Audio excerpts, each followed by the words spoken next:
देखिए, आपके पास एक एडिशनल क्वेश्चन बैंक करके है, आप देखिएगा। पेज नंबर, एक पेज नंबर है आपका 79। रुको सर, एक सेकंड सर।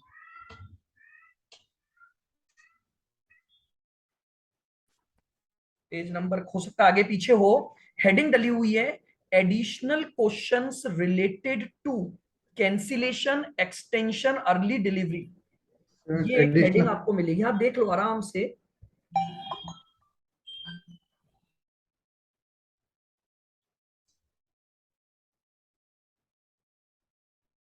एडिशनल क्वेश्चंस के नाम से एक हेडिंग है।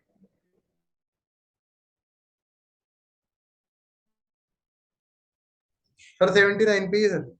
चलिए, तो वो एडिशनल क्वेश्चंस निकालिए। तो आज हमें लिखना नहीं है, सिर्फ आंसर्स निकालने हैं क्वेश्चन को समझते हुए। सबसे पहले हमारे पास है क्वेश्चन नंबर 1। देखो इसने क्या बोला है, सुनना। ऑन 15 नवंबर, डायग्राम बनाएंगे सबसे पहले ताकि वहां पर हम सारा डेटा रख सकें। देखो, 15 नवंबर को आईसीआईसीआई बैंक ने बुक किया है एक 3 month forward purchase contract of $20,000 for its export customer. यानी, सर हाँ जी, सर वो जो आपने उस दिन क्वेश्चन दिया था ना होमवर्क में, हाँ, सर उसका आंसर एक बार बता दो। उसका आंसर आ रहा है 1307 का gain, yes sir, okay sir. और रिफंड टू कस्टमर आ जाएगा वो। Okay sir. आओ, ये डेट है हमारे पास 15 नवंबर। बताइए बैंक ने कौन सा कॉन्ट्रैक्ट बुक किया है? बैंक बुक्ड फॉरवर्ड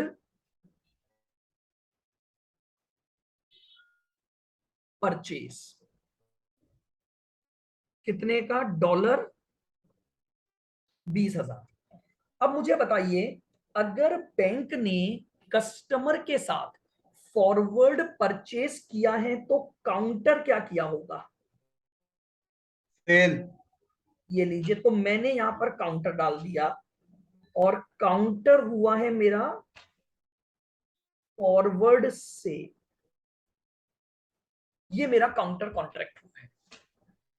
आ जाओ आगे बढ़ते हैं। On that date exchange rate was as follows. यानी 15 तारीख की एक्सचेंज रेट दे रखी है, स्पॉट रेट दे रखी है, स्वैप पॉइंट्स दे रखे हैं, उसके बाद मार्जिन दे रखा है। मार्जिन दो दिए हुए हैं, 0.10% और 0.125%। इस तरह से मार्जिन का होना यह बताता है कि 0.10 तो बिड का मार्जिन है और 0.125 आस्क रेट का मार्जिन है। मुझे पहले ये बताओ, अगर बैंक परचेस करेगा तो कौन सी रेट लगेगी, बिड के आस्क? बिड। तो हमारे पास एप्लीकेबल रेट बिड रेट रहेगी। आओ, मैं इमीडिएटली अपनी पहली वर्किंग कर लेता हूं, फॉरवर्ड रेट निकाल लेता हूं।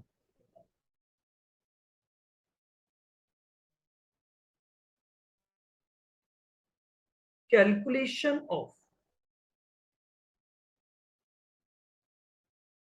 Forward rate, calculation of forward rate, यानी जो हमारी ओरिजिनल कॉन्ट्रैक्ट रेट है। चलिए, बिड रेट लेंगे तो सबसे पहले तो उठाऊंगा स्पॉट बिड रेट। आ जाओ, स्पॉट बिड मुझे कितनी दे रखी है? 49.3200। इसमें प्लस करेंगे 3 मंथ स्वैप पॉइंट, क्योंकि इंक्रीजिंग ऑर्डर है तो प्लस होगा। हमने बिड रेट उठाई तो बिड के स्वैप पॉइंट 1000 हैं। बताओ कैसे जुड़ेंगे? 0.10। मैंने आपको कहा था हमेशा राइट हैंड साइड से जुड़ते हैं, तो Yes, right sir. Hand side की इन 4 डिजिट में ये जुड़ जाएगा। तो ये आ गया 49.4200। अगर आप बिड रेट लेते हो तो एक्सचेंज मार्जिन माइनस हो जाएगा, और बिड का मार्जिन दे रखा है 0.10%। 49.4200 into 0.10%, 0.0494।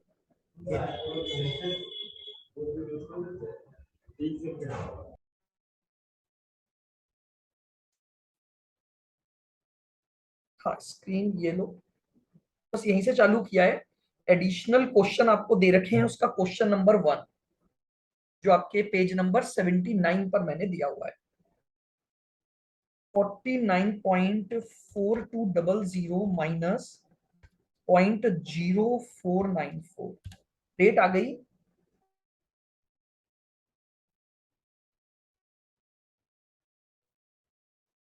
एक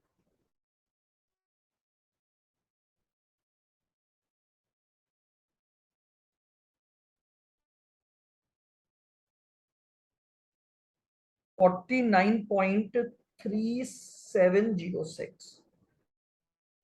बोलिए, यहां तक क्लियर? बिल्कुल। आगे बढ़ते हैं। ऑन ड्यू डेट, अब हम पहुंच गए ड्यू डेट पर।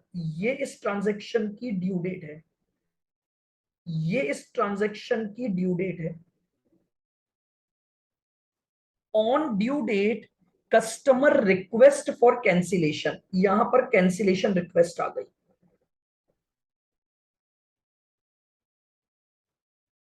यहां पर हमारे पास कैंसिलेशन रिक्वेस्ट आ गई। चलिए, समस्या क्या है?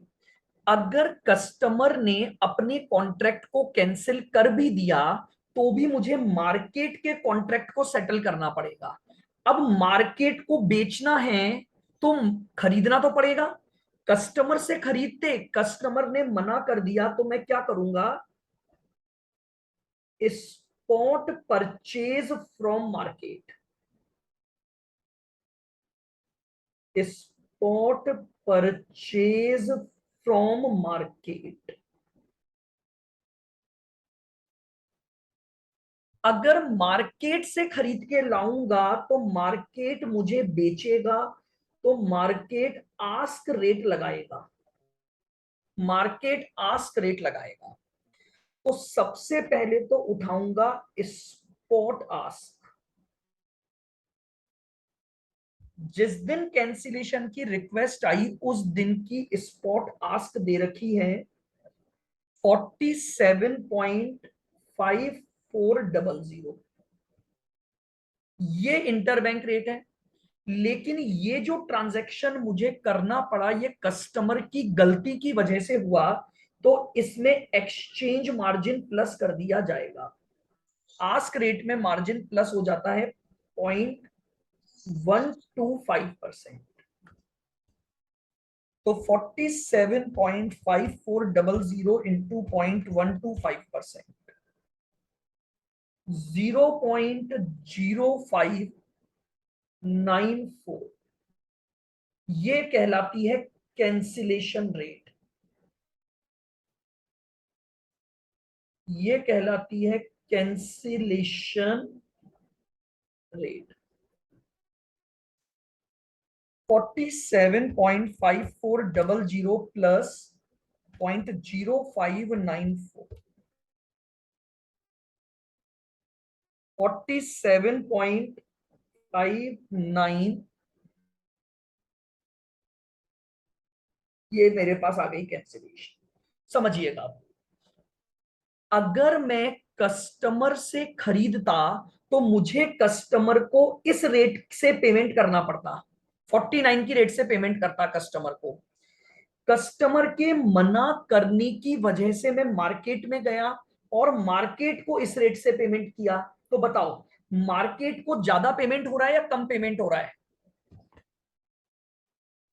कस्टमर को पेमेंट करता तो इस रेट से करता, कस्टमर के मना करने की वजह से मार्केट में तो सस्ता ही मिल गया ना मुझे। आओ बोलो भाई।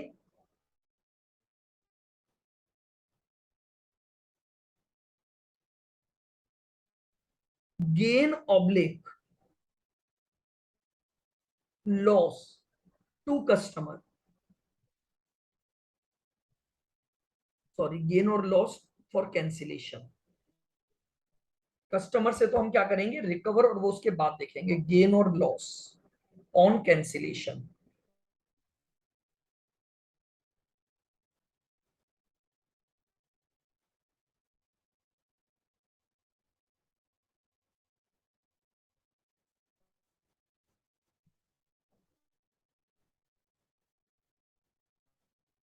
गेन और लॉस ऑन कैंसिलेशन।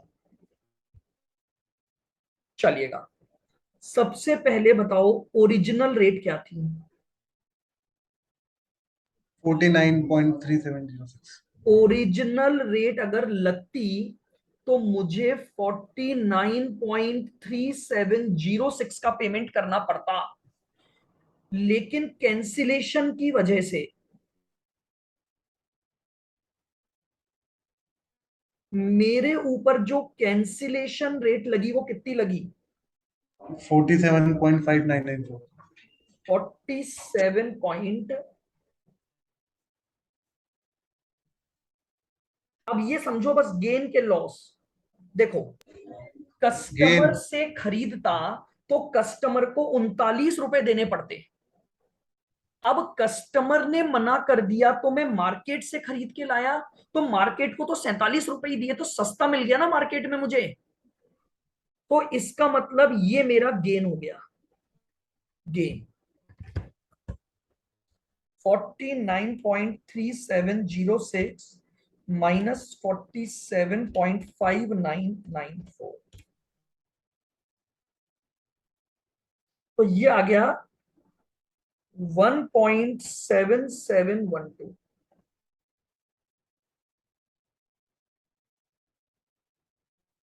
इनवॉइस कितने की थी हमारी, इनवॉइस थी $20,000, 20,000। तो ये टोटल गेन आ जाएगा।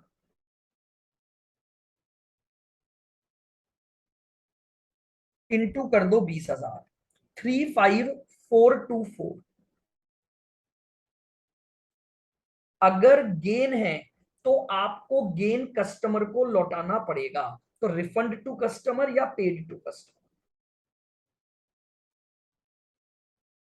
आपको रिफंड टू कस्टमर। बताइए क्लियर हुआ अब? और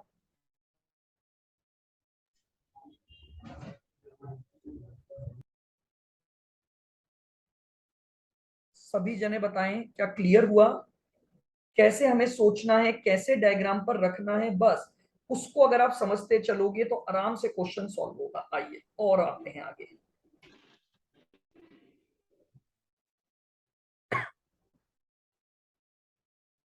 question number 2,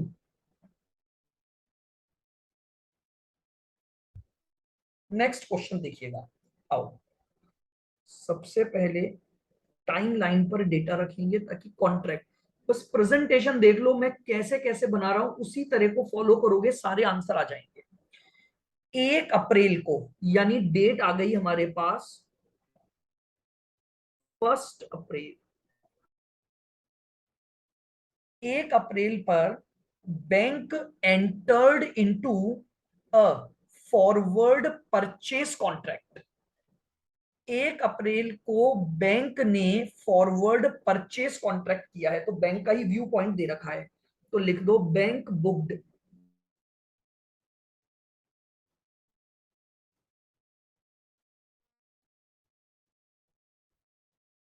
forward purchase contract $1,00,000। और रेट भी दे दी उसने एट ₹44। इस बार रेट भी नहीं निकालनी है, जो कॉन्ट्रैक्ट किया उसकी फॉरवर्ड रेट दे दी है। बताइए यहां पर काउंटर कौन सा होगा? अगर बैंक ने कस्टमर से Sale. परचेज कॉन्ट्रैक्ट किया है तो कॉन्ट्रैक्ट जो काउंटर आप मार्केट के साथ करोगे वो बनेगा फॉरवर्ड सेल। क्लियर? बिल्कुल। उसकी भी रेट दे रखी है, हालांकि उसकी रेट की मुझे जरूरत ही नहीं पड़ती है, 845 लिख देते हैं। आगे बढ़ो। ऑन ड्यू डेट, ये हमारे पास आ गई due date. On due date customer requested for the cancellation of the contract.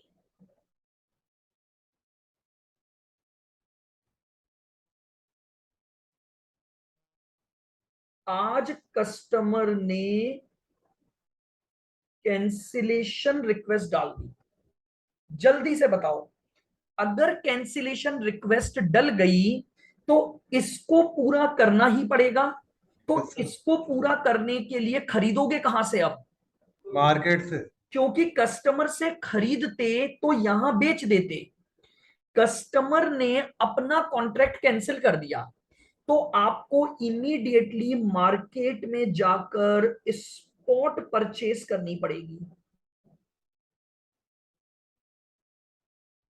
Spot purchase from market. बस यही बात सबको समझ में आनी चाहिए। अगर मार्केट से खरीदूंगा तो मार्केट क्या कर रहा होगा? बेच रहा होगा। तो मार्केट मुझे आस्क रेट पर बेचेगा, तो एप्लीकेबल रेट आस्क लगेगी। आ जाओ, क्या आज की स्पॉट रेट दी हुई है? ओ माय गॉड, इस बार तो क्वेश्चन में स्पॉट मर्चेंट रेट डायरेक्ट दे रखी है और कंफ्यूज करने के लिए इंटरबैंक रेट और मार्जिन भी दे रखा है। जब मर्चेंट रेट दे ही दी तो डायरेक्ट उठा लो।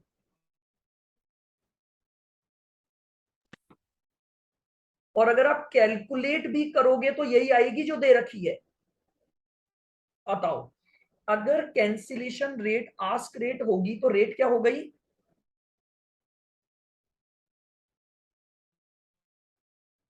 बताइए क्या ये बात सबको समझ आ गई? मैं सिर्फ प्रैक्टिस करवा रहा हूं तो आपको क्वेश्चन की। ड्यू डेट पर कैंसिलेशन रिक्वेस्ट आई तो समस्या क्या हो गई कि आपको इसको तो फुलफिल करना ही पड़ेगा। ये सेल कॉन्ट्रैक्ट तो पूरा होगा। अगर ये सेल कॉन्ट्रैक्ट पूरा करना है, अब कस्टमर से खरीद नहीं पा रहे हो तो इमीडिएटली मार्केट में जाकर खरीदना पड़ेगा। आज स्पॉट बेसिस पर मार्केट से खरीदो ताकि ये कॉन्ट्रैक्ट पूरा हो जाए। अब बताओ, यहीं से समझ में आ जाएगा। सर लॉस हो जाएगा सर। कस्टमर से खरीदते तो कस्टमर को 44 रुपए देने पड़ते। कस्टमर के मना करने पर बाजार में जाना पड़ा तो मार्केट में 44.67 देना पड़ा। क्या ज्यादा देना पड़ा क्या बाजार में? जी सर। नुकसान हो गया तो चलिए अब अपन गेन लॉस निकाल लेते हैं। लॉस हो जाएगा।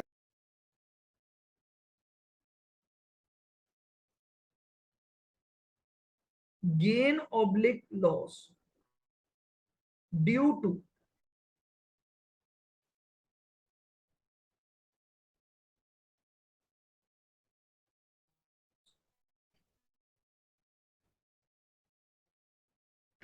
सबसे पहले ओरिजिनल रेट।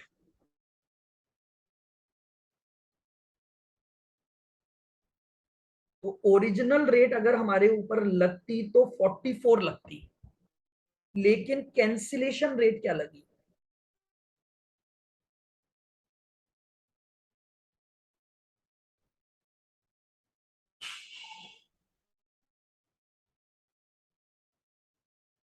बस ये समझना गेन और लॉस कैसे हो रहा है। हम ये देख रहे हैं कि बैंक अगर कस्टमर से खरीदता तो बैंक को 44 ₹44 देने पड़ते। और अगर कस्टमर के मना करने पर मार्केट से आप खरीदने गए तो वहां से आपको मिला 44.67 में, तो आपको पर डॉलर पर लॉस आ गया 0.67 का।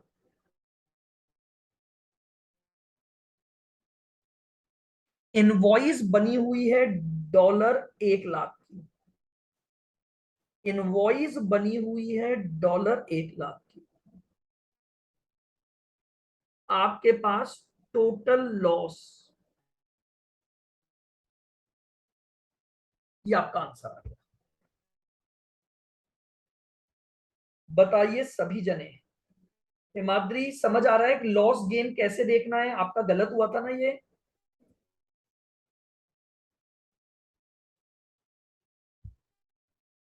बोलो, अब क्लियर हो रहा है गेन लॉस कैसे देखना है? क्योंकि आपने कस्टमर से जब परचेज कॉन्ट्रैक्ट किया तो आपको कस्टमर को देने पड़ते 44, लेकिन कस्टमर के मना करने पर आपको मार्केट को देने पड़े 44.67, तो कैंसिलेशन की वजह से ज्यादा देने पड़े ना, कैंसिलेशन की वजह से ज्यादा देने पड़े, तो ये लॉस आप कस्टमर से रिकवर कर लोगे। तो यहां ब्रैकेट में डाल दो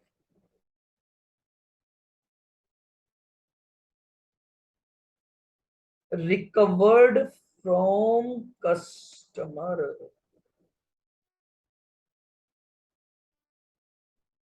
रिकवर्ड फ्रॉम कस्टमर।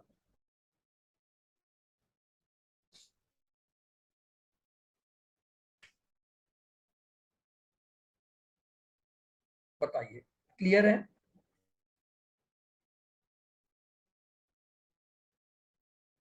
चलें आगे।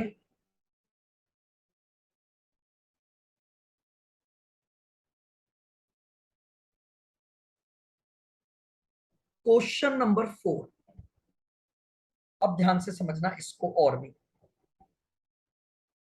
थोड़ा थोड़ा कुछ नया पॉइंट भी आता जाएगा। ये मैंने टाइमलाइन ले ली पहले, तो देखो क्या बोला है इसने।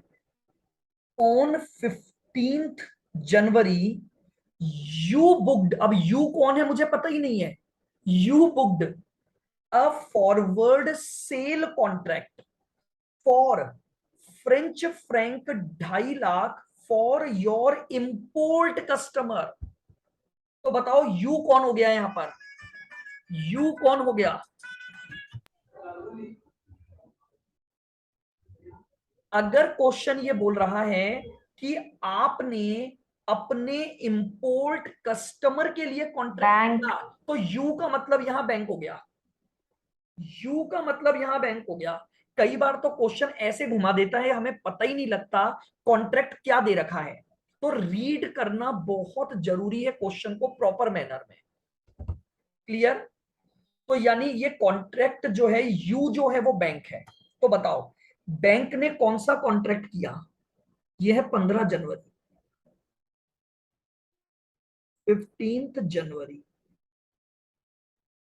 फॉरवर्ड सेल कॉन्ट्रैक्ट है।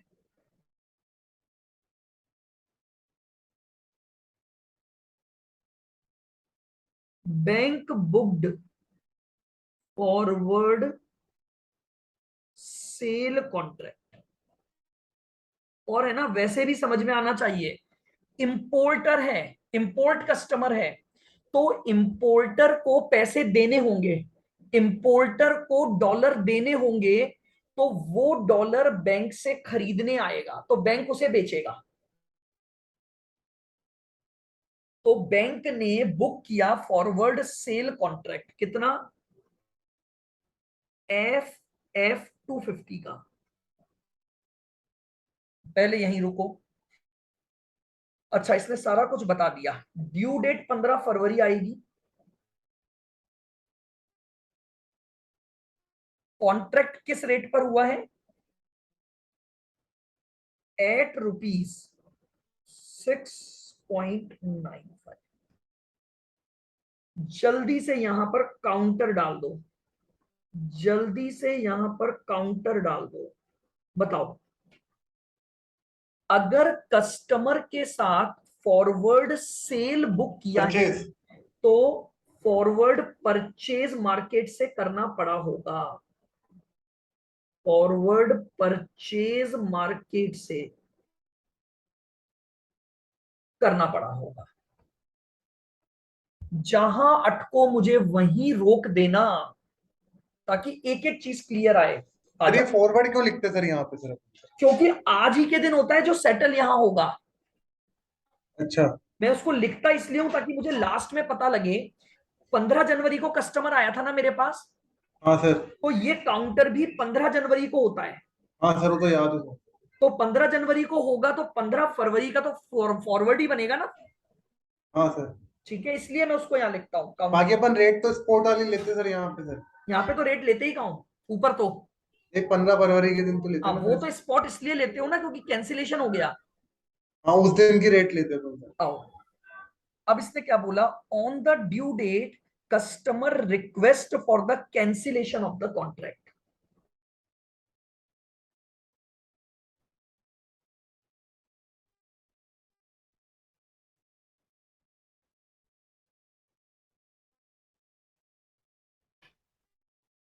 कस्टमर ने कैंसिलेशन रिक्वेस्ट डाल दी।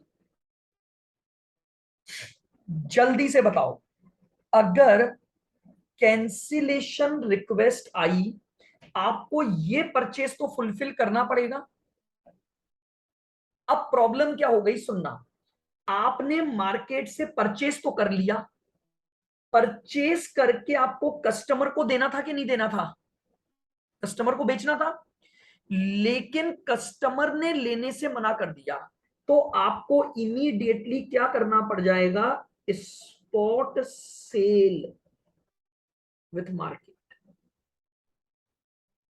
आप होल्ड नहीं कर सकते हो, बैंक भी होल्ड नहीं करता है। ये ट्रांजैक्शन देखो, समझ आया क्या? फिर सुनना, ड्यू डेट के दिन क्या हुआ, आपको इसको तो पूरा करना ही पड़ेगा। तो आपने ड्यू डेट पर परचेस कर लिया एफएफ को, क्योंकि आपने ये सोचा था कि कस्टमर आ जाएगा, मैं कस्टमर को दे दूंगा, बात खत्म। तो आप मार्केट से खरीद लाए ताकि आपका परचेस कॉन्ट्रैक्ट सेटिस्फाई हो गया। लेकिन प्रॉब्लम ये हुई, आप तो एफएफ परचेस कर लाए, आप तो एफएफ परचेस कर लाए, बट कस्टमर आया ही नहीं। अब अगर कस्टमर नहीं आया तो मुझे इमीडिएटली मार्केट में बेचने पड़ जाएंगे, तो मैं मार्केट के साथ स्पॉट सेल का कॉन्ट्रैक्ट करूंगा। अगर मार्केट को बेचूंगा तो मार्केट क्या करेगा, सर अगर बैंक ने 15 फरवरी को ही परचेज किए होंगे या हाँ 15 जनवरी को। 15 जनवरी को नहीं, 15 जनवरी को तो फॉरवर्ड बुक किया था इस ड्यू डेट का, यस सर। तो खरीदेगा किस दिन, 15 फेब को। 15 फेब को। क्यों? क्योंकि कस्टमर तो 15 फेब को ही आएगा ना आपके पास, तो आप पहले खरीद के क्या करोगे मतलब आप। सर 15 हाँ बोलो। 15 को बैंक ने परचेज कर लिया और सेम डे कस्टमर ने खरीदने से मना कर दिया बैंक से। बिल्कुल, क्योंकि कस्टमर को एक्चुअली में क्या हुआ था, ओरिजिनली सोचो, 15 तारीख को एक कस्टमर आपके पास आया और उसने बोला कि मैं 15 फरवरी को आऊंगा तुमसे खरीदने। Yes sir. तो बैंक ने सोच रखा था पहले से ही कि 15 फरवरी को मैं मार्केट से खरीदूंगा और कस्टमर को बेच दूंगा। Yes sir. तो उसने ये कॉन्ट्रैक्ट पहले से करके रख लिया। ये यस। कॉन्ट्रैक्ट तो उसने इमीडिएटली कर लिया होगा जब 15 जनवरी को कस्टमर की रिक्वेस्ट आई थी, तभी इमीडिएटली परचेज कॉन्ट्रैक्ट बुक हो जाता है। और सर ये 6.95 पे बुक हुआ होगा उस टाइम। ये 6.95 तो कस्टमर के साथ हुआ होगा, ओके। हाँ सर ठीक है हाँ। मार्केट के साथ जो हुआ उसकी रेट से मुझे कोई मतलब ही नहीं है। हाँ मैंने कस्टमर को रेट दे दी थी, यानी जी। मैंने क्या सोचा था, मार्केट से खरीद लूंगा 15 फरवरी को इस कॉन्ट्रैक्ट को सेटल करके, यस सर। और कस्टमर को बेच दूंगा 6.95 में। Yes sir. आप चाहो तो काउंटर को ऊपर लिख लिया करो, यहां भी लिख सकते हो ताकि आपको पता लग जाए कि इस दिन किया है काउंटर। Yes sir. यहां लिखने के बजाय आप यहां लिख लो, अगर आपको ऐसी दिक्कत आती है तो काउंटर यहां डाल दो, क्योंकि काउंटर इसी दिन होगा जिस दिन कस्टमर का कॉन्ट्रैक्ट होगा। सर दोनों ने बुक करा दी सर कॉन्ट्रैक्ट आगे सर। क्या बोल रहे हो? दोनों ने कॉन्ट्रैक्ट बुक करा दिया आगे सर, जैसे इसने। बिल्कुल भाई, बैंक तो बुक करेगा ही करेगा क्योंकि कस्टमर आ गया था उसके पास। और इसको भी बेचना था सर बैंक को भी, तो इसने बिल्कुल, मार्केट में बैंक बुक को तो करा फायदा दिया। कमाना ही है ना। हाँ सर। बोलो आ गया, क्लियर है अब? Yes sir. आ जाओ। अब ड्यू डेट के दिन आपने मार्केट से तो खरीद लिया, लेकिन कस्टमर आया नहीं आपसे लेने, तो आपको इमीडिएटली स्पॉट सेल किसको करनी पड़ेगी? मार्केट को। क्योंकि कस्टमर नहीं आया तो आप भी रोक के नहीं रख सकते, आपको एफएफ तो डिस्पोज तो करने पड़ेंगे, देने तो पड़ेंगे। अगर कस्टमर आ जाता तो उसे दे देते, कोई समस्या ही नहीं आती। कस्टमर नहीं आया तो मैं मार्केट को दूंगा। अच्छा, अब मार्केट को बेचूंगा तो व्यू पॉइंट किसका लगेगा? मार्केट का। तो मार्केट क्या करेगा? Bid rate. Market bid rate पर परचेज करेगा। बोलो क्या यहां तक की बात समझ आ गई? लेकिन अब यहां इस क्वेश्चन में एक समस्या आ गई। आपको जो एक्सचेंज रेट दी हुई है वो क्या दी हुई है? $1 इज इक्वल टू FF 5.0200/0300 और फिर एक और दी हुई है $1 बराबर रुपी 34.7900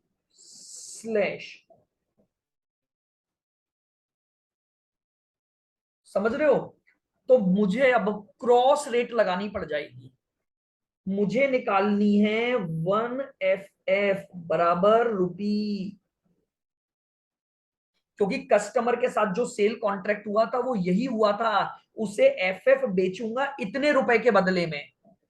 लेकिन क्वेश्चन में मेरे पास रुपी और FF की रेट ही नहीं है। अब मुझे पहला काम, अब देख रहे हो कैंसिलेशन का क्वेश्चन इंक्रीज हो गया, तो अब मुझे पहले क्रॉस रेट निकालनी है, इसकी बिड रेट। जल्दी से बताओ, अगर बिड रेट निकालूंगा तो इसका मतलब इसकी कोट बनेगी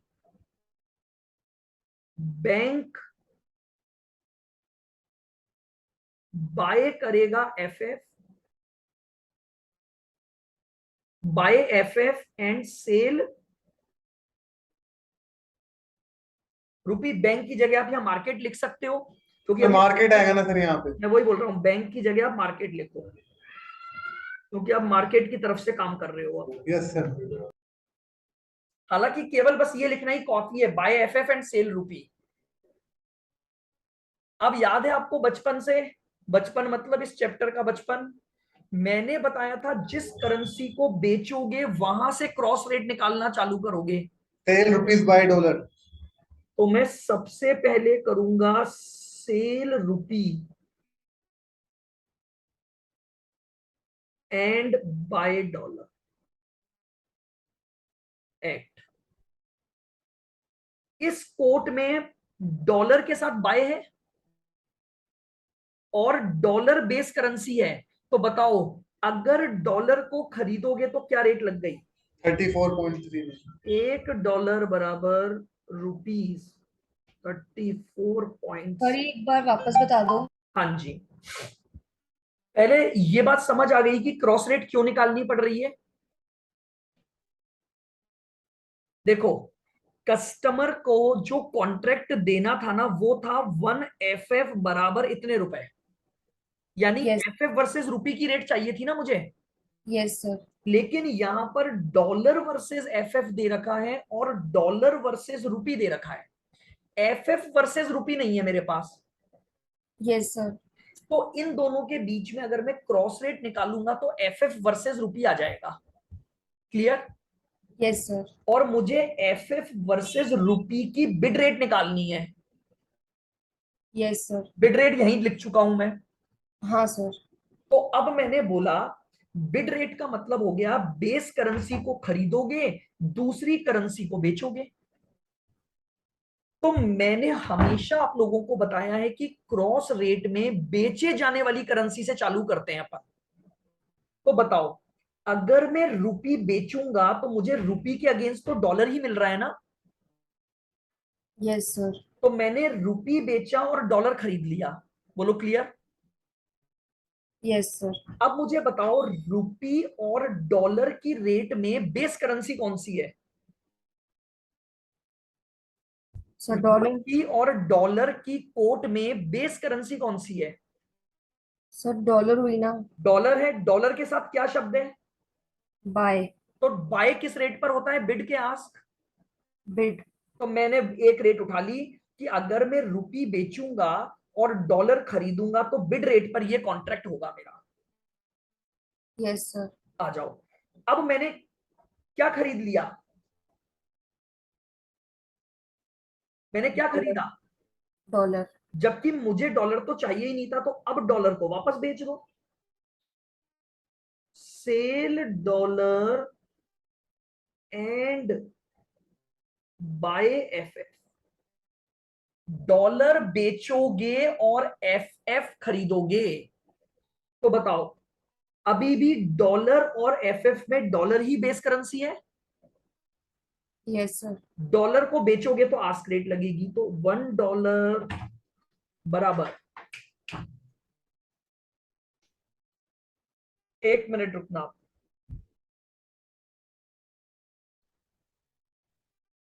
हाँ जी। तो डॉलर के साथ सेल है, समझ में आ गया सभी को? तो सेल की रेट हो गई आस्क रेट, तो एफएफ कितना आ गया? 5.0300। बोलो क्लियर है क्या? रिवाइज हो रही है आज क्रॉस रेट, जिन्होंने क्रॉस रेट पढ़ी हुई है उनका। अब मुझे बताओ $1 इतने रुपए के बराबर है। $1 इतने रुपए के बराबर है, और वही $1 इतने एफएफ के बराबर है, तो दोनों इक्वेट हो सकते हैं। तो यानी इक्वेशन आ गई 5.0300 FF is equal to rupees 34.7900। तो 1 एफएफ बराबर 34.7900 डिवाइडेड बाय 5.0300। रेट निकाल दो। 34.7900 डिवाइडेड बाय 5.0300, 6.9165। क्वेश्चन में ओरिजिनल रेट 2 डिजिट है, तो मैंने आपको कहा था इससे भी 2 डिजिट ले आओ, तो 6.92 की रेट आ गई। अब पहले 2 मिनट आराम से सोचो, ये इस तरीका अब आपको समझ आना चाहिए क्रॉस रेट का। इस बार कैंसिलेशन के साथ साथ उन्होंने क्रॉस रेट जोड़ दी। उन्होंने बोला कि एफएफ और रुपी की रेट ही मार्केट में नहीं है, तो कोई बात नहीं, मैं क्रॉस रेट की सहायता से सॉल्व कर लूंगा।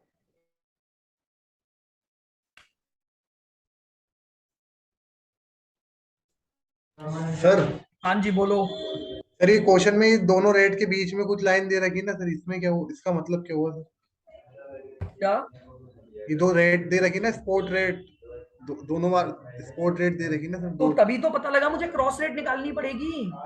अच्छा एक अच्छा। स्पॉट रेट दे रखी है डॉलर वर्सेस एफएफ की, हाँ और सर। दूसरी दे रखी है डॉलर वर्सेस रुपी की। सर ये बीच की लाइन का मतलब क्या हुआ बीच की सर? लाइन तो सिर्फ ये बता रहा है, ऊपर बता रहा है कि ये तो लंदन स्टॉक एक्सचेंज की रेट है और ये यूएस स्टॉक एक्सचेंज की रेट है। अच्छा अच्छा वो तो एक्सचेंज वो दे रखी है, वो तो डेटा तो आपको बहुत सारा देगा। अच्छा। चलिए पहले इसमें अपन है ना राउंडेड ऑफ करने से पहले मार्जिन भी जोड़ देते हैं, क्योंकि मार्जिन भी है ना, फिर राउंडेड ऑफ करेंगे। तो लो पहले मैं मार्जिन भी एडजस्ट करता हूं। अब बताओ मैंने बिड निकाली है कि आस्क निकाली है? ये बिड रेट निकली है कि आस्क रेट निकली है? Bid rate. तो बिड रेट निकली है तो एक्सचेंज मार्जिन माइनस होगा। क्या रेट है?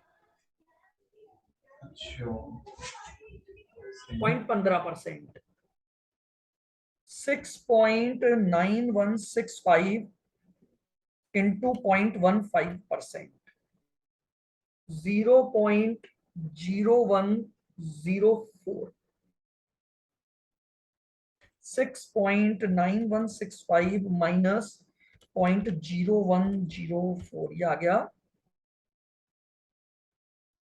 6.9061 और 6.91। थोड़ा सा अंडरस्टैंडिंग चाहिए इस तरह के क्वेश्चन के लिए आपको, जहां पर बीच बीच में क्रॉस रेटें आ जाएंगी। तो मैंने आपको इनिशियल लेवल पर भी बोला था आपकी कमांड होनी चाहिए क्रॉस रेट को निकालने में। मैं वापस से एक बार एक्सप्लेन कर देता हूं। देखो, 15 फरवरी के दिन कैंसिलेशन रिक्वेस्ट आ गई। रिक्वेस्ट आने की वजह से क्या समस्या हुई, मार्केट का परचेज कॉन्ट्रैक्ट तो मुझे सेटल करना पड़ेगा, तो मुझे मार्केट से तो खरीदना तय है, खरीदना ही पड़ेगा, इसको मैं नहीं रोक सकता। अब अगर मार्केट से खरीद लिया लेकिन कस्टमर को बेच नहीं पाया क्योंकि कस्टमर मेरे पास नहीं आया, तो मुझे इमीडिएटली मार्केट में बेचना पड़ेगा, मुझे इमीडिएटली मार्केट में बेचना पड़ेगा। तो मार्केट में अगर बेचूंगा तो मार्केट परचेस करेगा, मार्केट में अगर बेचूंगा तो मार्केट का व्यू पॉइंट, मैं तो बेच रहा हूं, मैं तो बेच रहा हूं, लेकिन रेट निकालते समय व्यू पॉइंट मार्केट का उठाओगे तो मार्केट खरीदेगा तो बिड रेट पर खरीदेगा, मार्केट खरीदेगा तो बिड रेट पर। अब मुझे ये दोनों रेटें दी हुई थी जिनकी सहायता से मैंने एफएफ वर्सेस रूपी की बिड रेट निकाल ली, एफएफ वर्सेस रूपी की बिड रेट निकाल ली, और बिड रेट निकालकर उसमें एक्सचेंज मार्जिन को एडजस्ट करके रेट को राउंडेड ऑफ कर दिया। अब सोचो, कस्टमर को बेचते तो इतने रुपए मिलते, कस्टमर को बेचते तो इतने रुपए मिलते, कस्टमर के मना करने की वजह से आपने मार्केट में बेचा तो आपको इतने रुपए मिले। बताओ, कम मिले कि ज्यादा मिले? कम। कस्टमर को बेचते तो 6.95 मिलता, कस्टमर के बजाय मार्केट को बेचा तो 6.91 मिला, तो नुकसान हो गया आपको। तो इस नुकसान को अपन कवर कर लेंगे, तो ये अब निकाल देते हैं, यहां पे निकाल देता हूं मैं।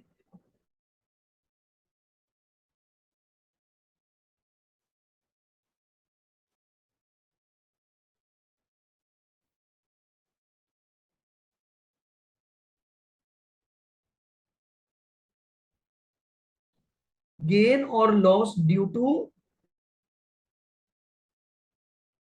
कैंसिलेशन। सबसे पहले ओरिजिनल रेट,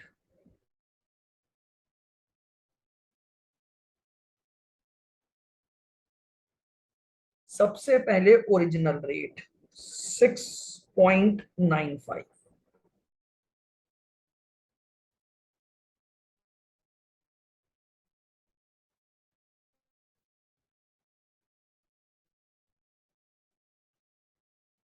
कैंसिलेशन रेट, चूंकि ये बेचने की रेट है और कैंसिलेशन की वजह से मुझे कम पैसे मिले तो मेरा लॉस हो गया, लॉस 6.95 माइनस 6.91, 0.04।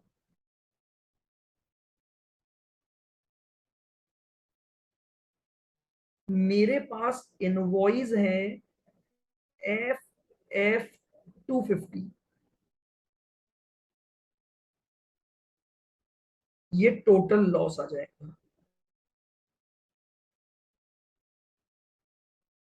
ये टोटल लॉस आ जाएगा 10,000। क्योंकि ये लॉस है तो मैं इसको रिकवर्ड फ्रॉम कस्टमर,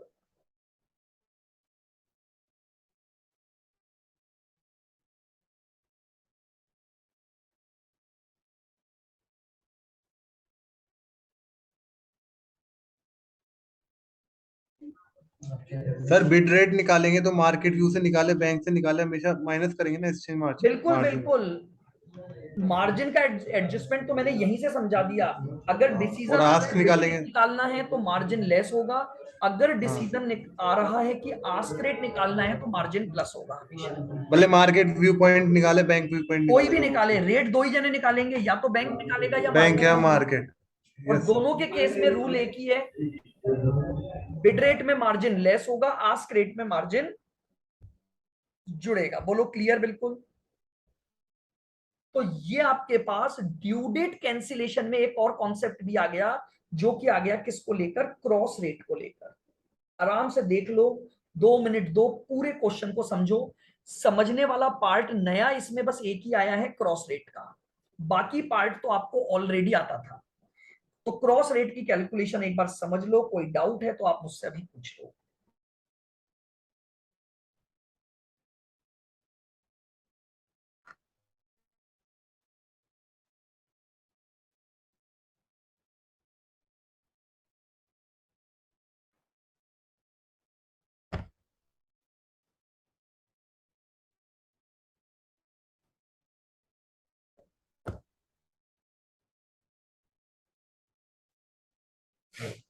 बताइए क्लियर है क्या?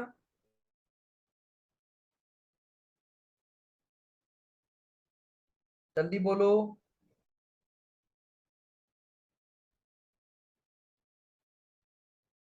Yes sir.